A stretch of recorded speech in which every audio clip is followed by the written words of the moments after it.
मेदिनीपुर जिले में ठेकेदार समिति की तरफ से स्थानीय प्रशासन से साल 2021 से नहीं मिले लगभग 400 करोड़ रुपए बकाया की मांग को लेकर विरोध प्रदर्शन किया गया।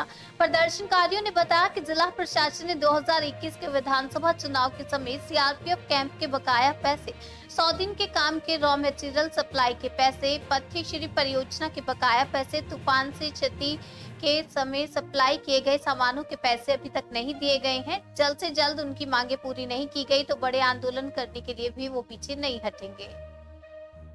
এই আন্দোলনের কারণ হচ্ছে আমাদের দীর্ঘদিন প্রায় 18 সালের পর থেকে গভর্নমেন্টের যে শিডিউল রেট আছে সেই শিডিউল রেট দর বৃদ্ধি হয়নি।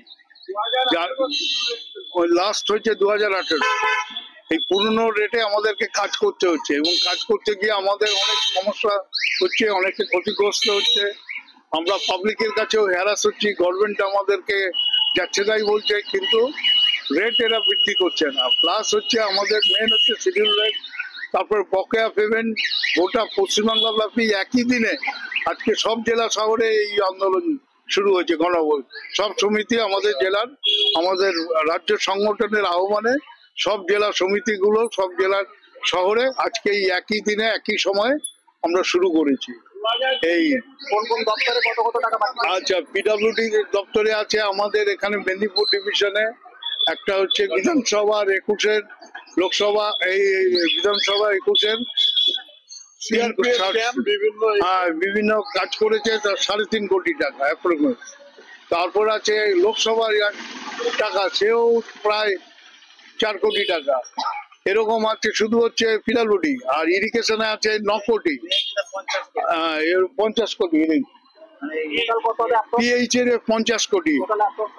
টোটাল হচ্ছে 150 কোটি টাকা। একটু আগে আপনাকে 150 কোটি টাকা শুধু আমাদের এই জানি। আর জেলা পরিষদে প্রায় 100 জেলা পরিষদে পথশ্রী স্কিমে গভর্নমেন্ট তার পাইলট প্রজেক্ট বলে আপনার এই বিধানসভা ইলেকশনের আগে থেকে লোকসভা ইলেকশনের ঠিক প্রাক মুহূর্তে পথশ্রী 2 পথশ্রী 3 আরম্ভ করলো। তার প্রায় জেলা পরিষদ এবং WBSRDA মিলে দুটোই মিলে প্রায় 150 কোটি টাকার কাছাকাছি বকেয়া, এবং এখনো কাজ সব ইনকমপ্লিট অবস্থায় পড়ে রয়েছে। কারণ এক একজন 2 কোটি 1.5 কোটি টাকা করে পেমেন্ট পাবে, তারা কি করে কাজ করবে? সমস্ত ওই অবস্থায় রাস্তাগুলো উইথহেল্ড হয়ে পড়ে রয়েছে। না, আমরা এখানে ধর্ণা এবং গণ অবস্থানে এইবারে ব্যাপী এটা রাজ্যের আমাদের সংগঠন আছে ফোকা, এইটার কর্মসূচি এটা নিয়েছে। এদের হচ্ছে আজকে আমাদের যে আগামী দিনে আমাদের একটা পরবর্তী মিটিং হবে, সেই মিটিং এ আমাদের একটা এজিএম আছে গোটা রাজ্যের, আমাদের পূর্ব মেদিনীপুরের দীঘায়। সেইখানে আমাদের জানুয়ারি মাসে ঠিক হবে আমরা পরবর্তী পদক্ষেপ কি করবো। এটা ঠিকাদার হচ্ছে টোটাল ওয়েস্ট বেঙ্গলে আছে বিভিন্ন দপ্তর মিলিয়ে প্রায় 70 থেকে 80 হাজার বিভিন্ন জেলা।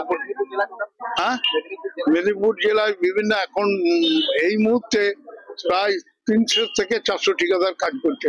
এবার ব্লক বাদ দিয়ে।